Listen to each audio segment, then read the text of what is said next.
Lietuviškos tradicijos, nemažiau 12 patiekalų per kūčias, gausus stalas per šventas kalėdas ir galiausiai naujieji metai. Taip pat dažniausiai sotus ir aplaistyti ne tik gaivaisiais gėrimais. Ko gero nesunku įsivaizduoti, ką tenka per tą savaitę atlaikyti žmogaus organizmui, tiksliau skrandžiui.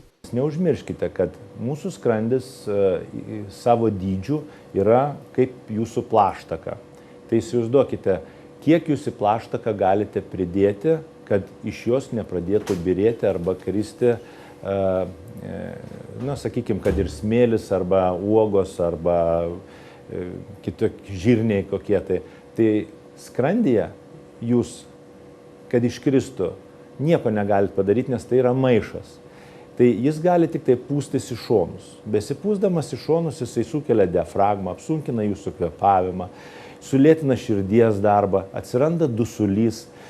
Visas šitas diskomfortas yra nuo besaikio, ragavimo, raginimo, ir vartojimo.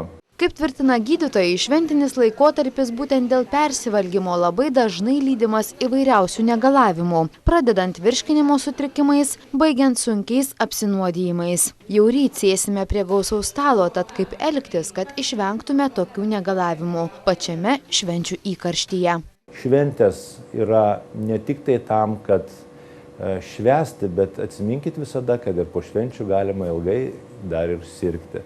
Todėl eidami jas, nusistatykite savo normą, kiek jūs suvalgysite, kiek jūs išgersite ir stenkite save kontroliuoti. Nieko nėra geriau, kai pats galvoja apie save, o ne kai šalia stovi žmona ir tave ragina, nebegerk daugiau, nebevalgyk daugiau.